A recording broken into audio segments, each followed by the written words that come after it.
Hey guys, welcome back to the Nerdy Dad blog. As I promised before, I would review all of the Mattel Classic Ghostbusters figures. So, um, keeping with that promise, here is the Peter Venkman from the Classic Ghostbusters line.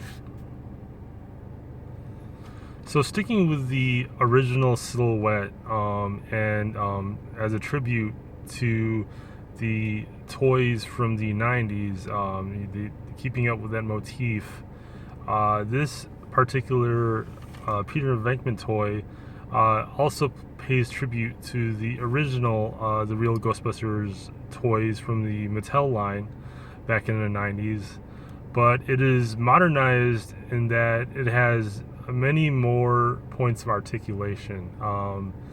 Back in the 90s, those figures had about 5 points of articulation at the most.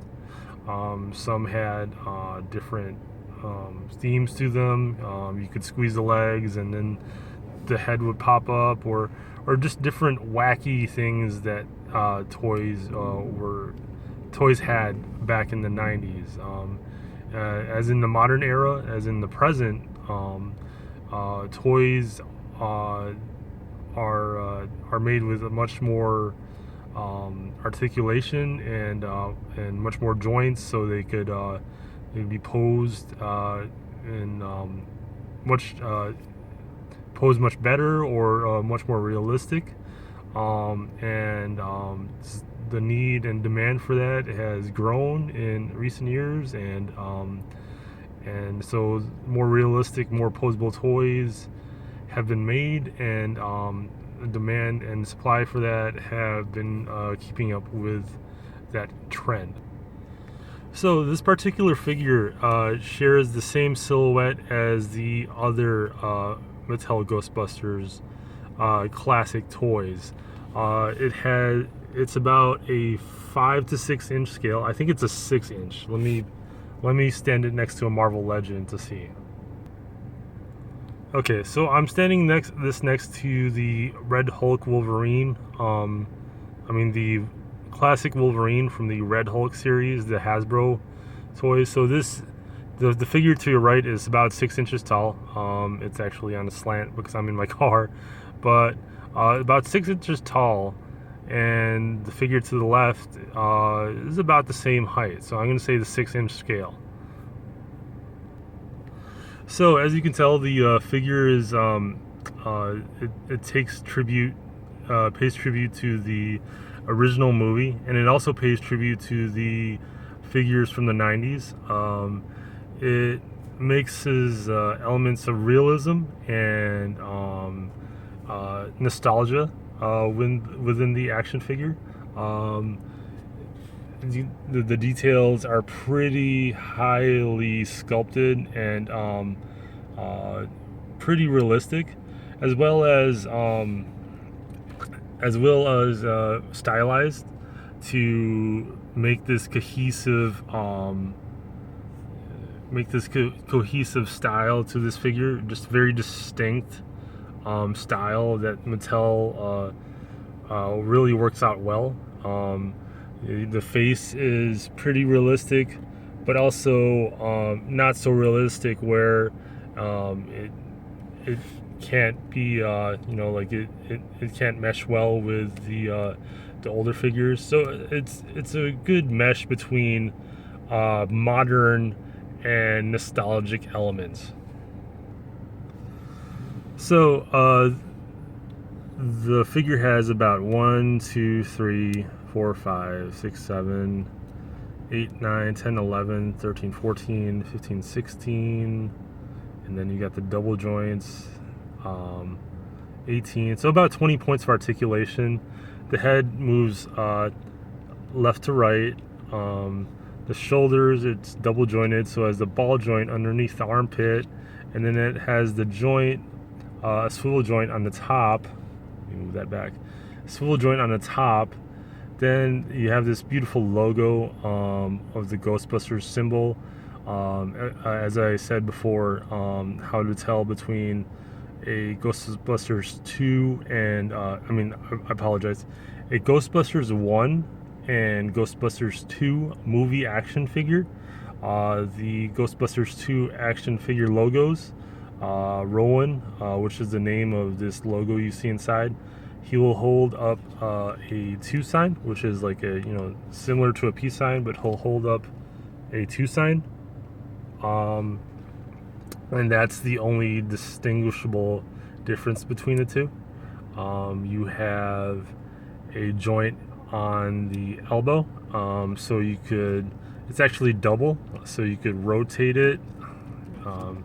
So I'm doing this with one hand, I apologize guys.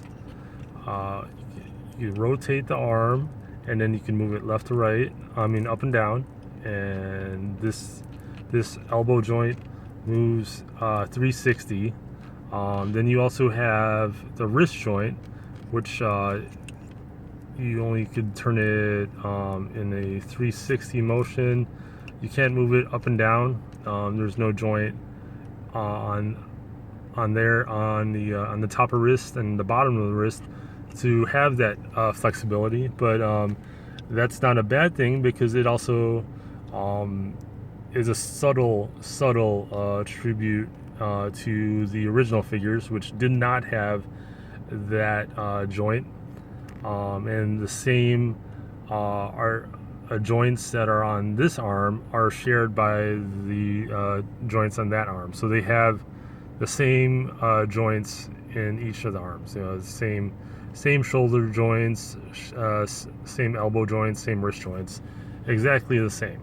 The only differences are the grip on the hands, and all of the figures, they come with the proton guns gripped on the left hand, and the right hand's used as support for the gun.